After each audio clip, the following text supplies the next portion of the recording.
तू अपने जीवन में जो तेरे अंदर सदगुरु ने जो तुझे ज्ञान दिया है, वो ज्ञान की जोत जो मानव के अंदर बुझी हुई है, जोत तो है मगर वो मानव भूल चुका है अपनी जोत को। उस जोत को तू संकेत कर दे, वो जोत वहाँ ज्ञान की जलने लगेगी। तुम ज्योति से ज्योति जलाता चल, तू सबको गले लगाता चल। गुण ही गुण भरे पड़े तुझ में, गुण ही गुण भरे पड़े तुझ में। तेरा अंतःकरण रत्नाघर है। तेरे अंतःकरण में ये ज्ञान विवेक वैराग भक्ति ऐसे रत्न भरे हैं, और उसका उपयोग कर तू उसका इधर बढ़ जाइए, उसका उपयोग आ जाइए, इधर आ जाइए, उसका उपयोग करिए अपने जीवन में। फिर कहा कि नदी न अपना जल पीती है। नदी ये सबके लिए प्रकृति ईश्वर क्या है? ईश्वर कहते हैं नियम को। ये प्रकृति का जो नियम है वो बिल्कुल पक्का है, वो इसमें कोई भेदभाव नहीं है। नदी गंगा मैया या जमुना या सरस्वती ये भेद नहीं करती कि मैं हिंदू के लिए शीतल जल दूं, इस्लाम के लिए गर्म जल दूं, खारा जल दूं। ऐसा प्रकृति नहीं चाहती। वो प्रकृति सबके लिए बराबर अपना काम करती है। नदी ना अपना जल पीती है, वृक्ष ना अपने फल खाते। वृक्ष जो है वो भी प्रकृति सबके लिए बराबर काम करती है। हिंदू के लिए भी फल मीठा देती है, इस्लाम को भी फल मीठा देती है। अपने नियम में वो बेईमानी नहीं करती है। प्रकृति अपने नियम में कोई बेईमानी नहीं करती। प्रकृति को ही ईश्वर, नियम को ही ईश्वर कहा गया है। इसलिए फिर आगे बोलते हैं, नदी न अपना जल पीती है, वृक्ष न अपने फल खाते।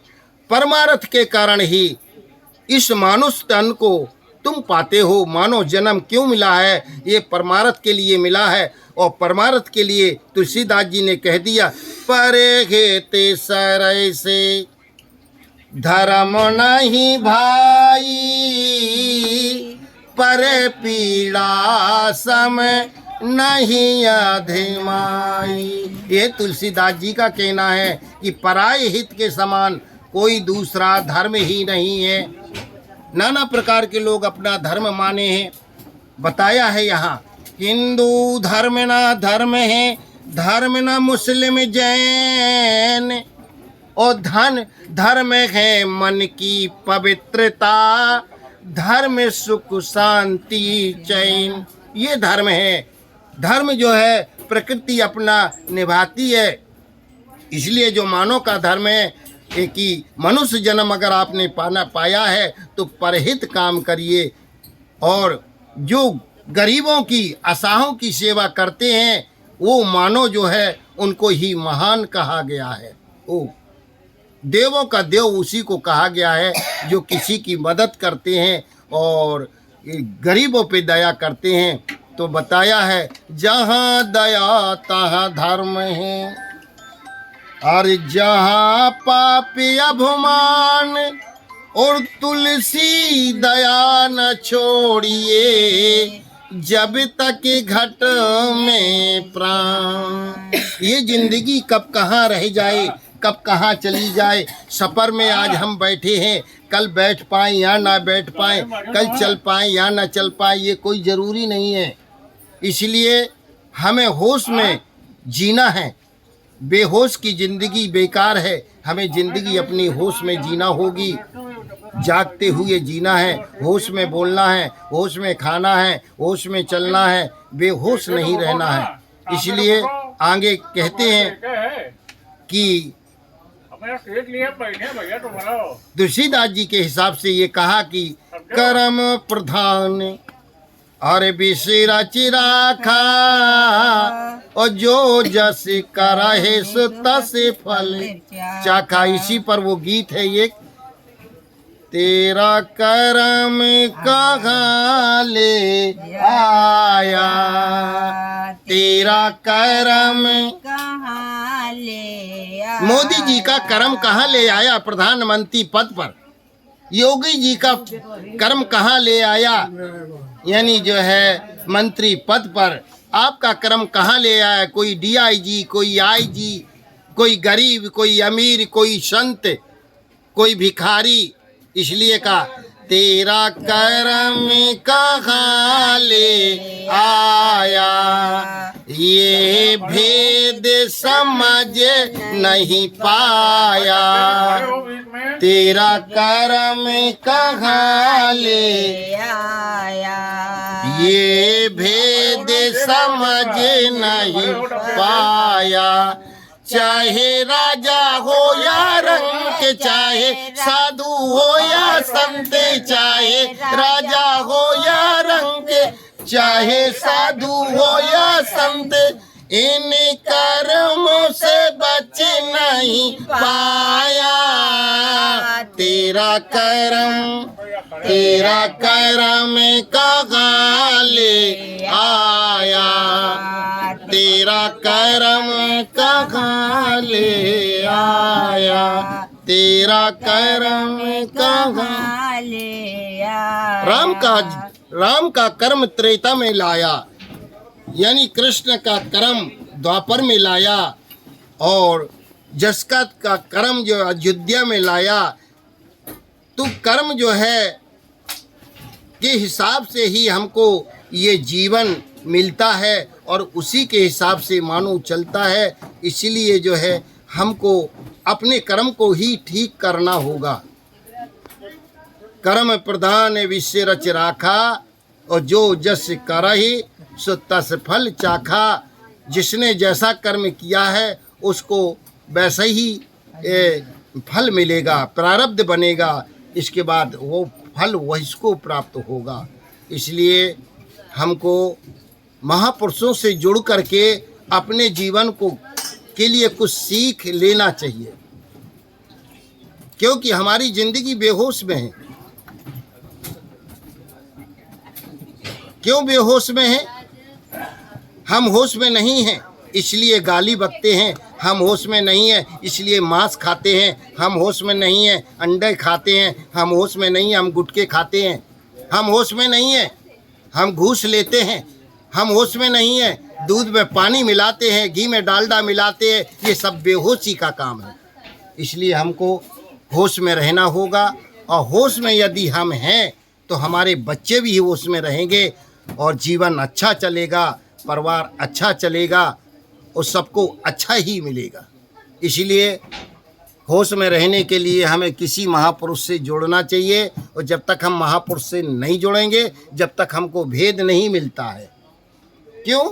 महापुरुष ही भेद जानते हैं। इसलिए कहा कबीर साहब ने कि भेदी तो भेदई कहे, और अनभेदी क्या जान। या जाने गुरु पार की, या कोई संत सुजान। बताया है कि भेदी जो गुरु होगा वो भेद बताता है, भेद जानता है, उनके अंदर भेद छिपा है। इसलिए अपने शिष्य को भेद बताते हैं, ये रहस्य बताते हैं, जीवन की कला कैसे जीना है, ये सब करते हैं। इसलिए हमें किसी संत से जुड़ना चाहिए, और भेदी गुरु से, पारखी संत से। तो जब तक हम पारखी संत से नहीं मिलेंगे, जो गुरु मिले पारखी, थोड़ा खड़े हो जाओ, नहीं बैठे रहो। जो गुरु मिले पारखी, पारख दे लखाई। कहें कबीर भूल की औषधि, पारख सबकी भाई। इसलिए हमको पारख लेना होगा, और जब हमारे जीवन में पारख होगा तभी हम अपने सत्य असत्य का निर्णय कर सकते हैं।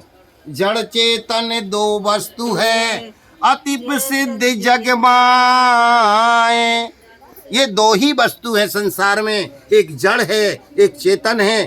प्रकृति एक जड़ है, और ये चेतन अजर अविनाशी जीव है। ये दो ही वस्तु है, इसके अलावा कोई तीसरी नहीं है। तो जड़ चेतन दो वस्तु है, अति प्रसिद्ध जग माय।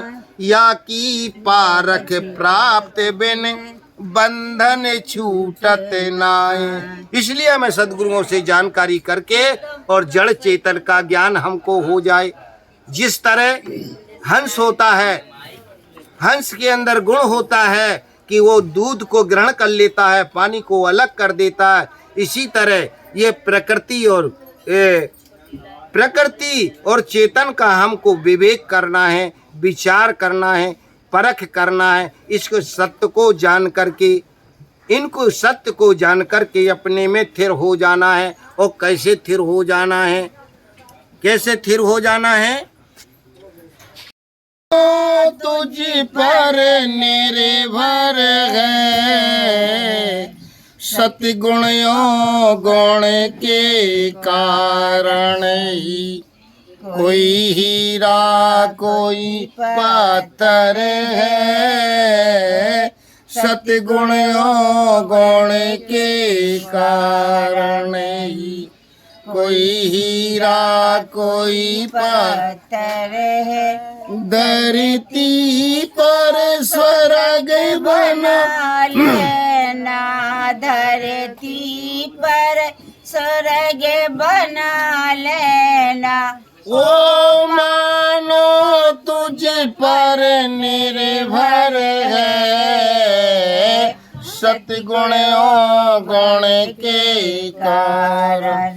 मानो के पास सद्गुण अवगुण, सद्गुण कहते हैं दया, धर्म, सत्यशील, विचार, विवेक, वैराग, गुरु भक्ति आदि ये गुण धारण है मनुष्य में, तो वो हीरा जीवन जिएगा, उसकी जिंदगी हीरा में मानी जाएगी। और जिसके अंदर अवगुण है, काम, क्रोध, मद, लोभ, मोह, अहंकार आदि है, ये अवगुण है। यदि ये अवगुण मानव के अंदर है तो वो मानव तो है, मगर उसका जीवन पत्थर जैसा ही रहेगा। इसलिए कहा तुम ज्योति से ज्योति जलाता चल, तुम सभी को गले लगाता चल, तुम ज्योति से ज्योति जलाता चल, तुम सभी को गले लगाता चल। गुण ही गुण भरे परे तुझ में, तेरा अंता करण रतना घर है, सतगुणों गुण के कारण ही कोई हीरा कोई पत्थर है, सतगुणों गुण के कारण ही धरती पर स्वर्ग बना लेना।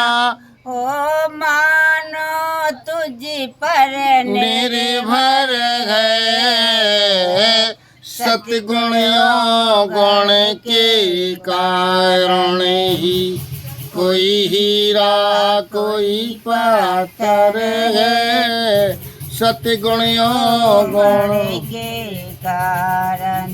नदी न अपना जल पीती है, वृक्ष न अपने फल खाते हैं, नदी न अपना जल पीती है, वृक्ष न अपने फल खाते, परमार्थ के कारण ही तुम इस मानुष जन्म को पाते हो, पर दुखियों के दुख को जो समझे, पर दुखियों के दुख को जो समझे, वो मानो देवों से बढ़कर है, सतगुणों गुण के कारण ही कोई